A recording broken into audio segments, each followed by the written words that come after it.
آپ کا بیٹا آبادی کے اس 2.5% حصے میں شامل ہے جو 150 سے زیادہ کا آئی کیو لیول رکھتے ہیں۔ اس آئی کیو لیول کے ساتھ وہ جو کچھ کر رہا ہے وہ غیر معمولی صحیح مگر غیر متوقع نہیں ہے۔ اس غیر ملکی اسکول میں سالار کو جاتے ہوئے ابھی صرف 1 ہفتہ ہوا تھا جب سالار سکندر اور اس کی بیوی کو وہاں بلوایا گیا۔ اسکول کے سائیکالوجسٹ نے انہیں سالار سکندر کے مختلف آئی کیو ٹیسٹ کے بارے میں بتایا جس میں اس کی پرفارمنس نے اس کے ٹیچرز اور سائیکالوجسٹ کو حیران کر دیا۔ اس اسکول میں وہ 150 آئی کیو لیول کا پہلا اور واحد بچہ تھا اور چند ہی دنوں میں وہ وہاں سب کی توجہ کا مرکز بن گیا۔ سکندر عثمان اور اس کی بیوی سے ملاقات کے دوران سائیکالوجسٹ کو اس کے بچپن کے بارے میں کچھ اور کھوج لگانے کا موقع ملا۔ وہ کافی دلچسپی سے سالار کے کیس کو اسٹڈی کر رہا تھا اور دلچسپی کی یہ نوعیت پروفیشنل نہیں ذاتی تھی۔ اپنے کیریئر میں وہ پہلی بار اس آئی کیو لیول کے بچے کا سامنا کر رہا تھا۔ سکندر عثمان کو آج بھی وہ دن اچھی طرح یاد تھا۔ سالار اس وقت صرف 2 سال کا تھا اور غیر معمولی طور پر وہ اس عمر میں ایک عام بچے کی نسبت زیادہ صاف لہجے میں باتیں کرتا اور باتوں کی نوعیت ایسی ہوتی کہ وہ اور ان کی بیوی اکثر حیران ہو جاتے۔ ایک دن جب وہ اپنے بھائی سے فون پر بات کرنے کے لیے فون کر رہے تھے اور تو سالار ان کے پاس کھڑا تھا۔ وہ اس وقت ٹی وی لانچ میں بیٹھے تھے اور فون پر باتیں کرنے کے ساتھ ساتھ ٹی وی بھی دیکھ رہے تھے۔ کچھ دیر بعد انہوں نے فون رکھ دیا۔ ریسیور رکھنے کے فوراً بعد انہوں نے سالار کو فون کا ریسیور اٹھاتے ہوئے دیکھا۔ ہیلو انکل، میں سالار ہوں، وہ کہہ رہا تھا۔ انہوں نے چونک کر اسے دیکھا۔ وہ اطمینان سے ریسیور کان سے لگائے کسی سے باتوں میں مصروف تھا۔ میں ٹھیک ہوں، آپ کیسے ہیں؟ سکندر نے حیرت سے اسے دیکھا۔ پہلے تو ان کے ذہن میں یہی آیا کہ وہ جھوٹ موٹ فون پر باتیں کر رہا ہے۔ پاپا میرے پاس بیٹھے ٹی وی دیکھ رہے ہیں۔ نہیں، انہوں نے فون نہیں کیا، میں نے خود کیا ہے۔ وہ اس کے اگلے جملے پر چونکے۔ سالار، کس سے باتیں کر رہے ہو؟ سکندر نے پوچھا۔ انکل شاہ نواز سے۔ سالار نے سکندر کا جواب سنا۔ انہوں نے ہاتھ بڑھا کر ریسیور اس سے لے لیا۔ ان کا خیال تھا اس نے غلطی سے کوئی نمبر ملا لیا ہوگا اور یا پھر لاسٹ نمبر کو ری ڈائل کر دیا ہوگا۔ انہوں نے کان سے ریسیور لگایا۔ دوسری طرف ان کے بھائی ہی تھے۔ یہ سکندر نے نمبر ڈائل کیا ہے، انہوں نے معذرت کرتے ہوئے اپنے بھائی سے کہا۔ سالار نے کیسے ڈائل کیا؟ وہ تو بہت چھوٹا ہے، ان کے بھائی نے دوسری طرف سے کچھ حیرانگی سے پوچھا۔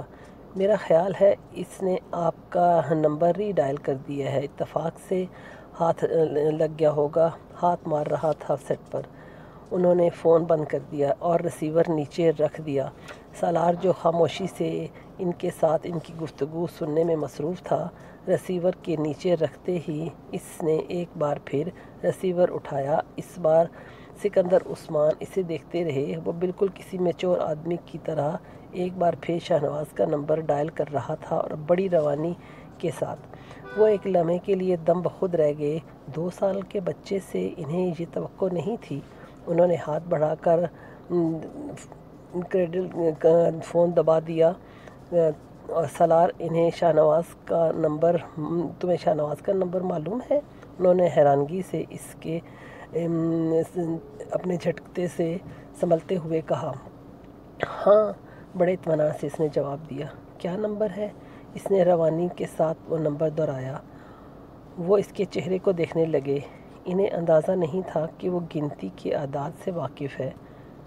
اور پھر وہ نمبر؟ تمہیں یہ نمبر کس نے سکھایا؟ میں نے خود سیکھا۔ کیسے؟ ابھی آپ نے ملایا تھا نا؟ سالار نے ان کو دیکھتے ہوئے کہا۔ تمہیں گنتی آتی ہے؟ ہاں۔ کہاں تک؟ 100 تک۔ سناؤ۔ وہ مشین کی طرح شروع ہو گیا۔ ایک ہی سانس میں اس نے انہیں 100 تک گنتی سنا دی۔ سکندر عثمان کے پیٹ میں بل پڑنے لگے۔ اچھا، میں ایک اور نمبر ڈائل کرتا ہوں، اس کے بعد تم اسے ڈائل کرنا۔ انہوں نے ریسیور اس سے لیتے ہوئے کہا۔ اچھا۔ سالار کو یہ سب ایک دلچسپ کھیل کی طرح لگا۔ سکندر عثمان نے ایک نمبر ملایا اور پھر فون بند کر دیا۔ سالار نے فوراً ریسیور ان سے پکڑ لیا اور انہیں روانی کے ساتھ وہ نمبر اس نے ملایا۔ سکندر عثمان کا سر گھومنے لگا۔ وہ واقعی وہی نمبر تھا جو اس نے ملایا تھا۔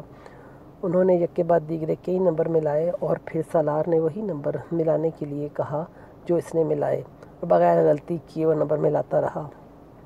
وہ یقیناً فوٹوگرافک میموری رکھتا تھا۔ انہوں نے اپنی بیوی کو بلایا۔ میں نے اسے گنتی نہیں سکھائی، میں نے تو سب کچھ پہلے دن ہی اسے چند کتابیں لا کر دی تھیں اور کل ایک بار ایسے ہی اس کے سامنے 100 تک گنتی پڑھی تھی۔ انہوں نے سکندر عثمان سے کے استغفار پر کہا۔ سکندر عثمان نے سالار کو ایک بار پھر گنتی سنانے کے لیے کہا۔ وہ سناتا گیا۔ ان کی بیوی ہکا بکا اسے دیکھتی رہی۔ دونوں میاں بیوی کو یہ اندازہ ہو گیا کہ ان کا بچہ ذہنی اعتبار سے غیر معمولی صلاحیت رکھتا ہے، اور یہی وجہ تھی کہ ان دونوں نے اپنے باقی بچوں کی نسبت اسے بہت جلد ہی اسکول میں داخل کروا دیا، اور اسکول میں بھی وہ اپنی ان غیر معمولی صلاحیتوں کی وجہ سے بہت جلد ہی دوسروں کی نظروں میں آ گیا۔ اس بچے کو آپ کی خاص توجہ کی ضرورت ہے۔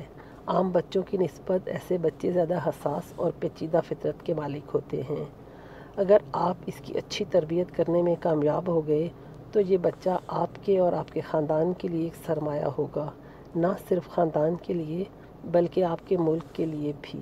سکندر عثمان اور ان کی بیوی اس غیر معمولی سائیکالوجسٹ کی باتیں بڑے فخریہ انداز میں سنتے رہے۔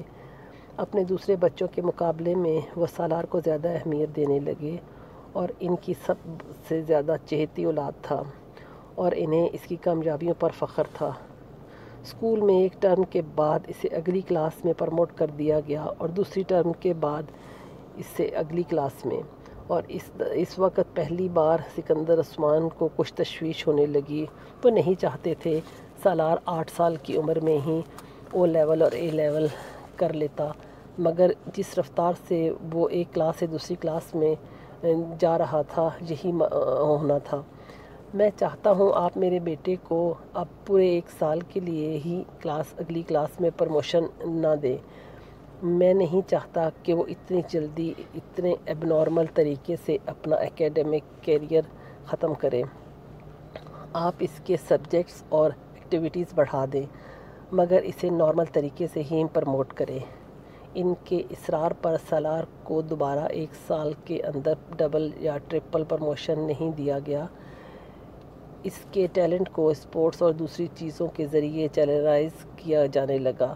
شطرنج، ٹینس، گولف اور میوزک وہ 4 شعبے تھے جن میں اسے بہت زیادہ دلچسپی تھی، مگر اس کا یہ مطلب نہیں کہ وہ خود کو صرف ان 4 چیزوں تک ہی محدود رکھتا تھا۔ وہ اسکول میں ہونے والے تقریباً ہر گیم میں شریک ہوتا۔ اگر کسی میں شریک نہیں ہوتا تو وہ اس کی وجہ صرف یہ ہوتی کہ وہ گیم یا اسپورٹس اسے چیلنجنگ نہیں لگتی۔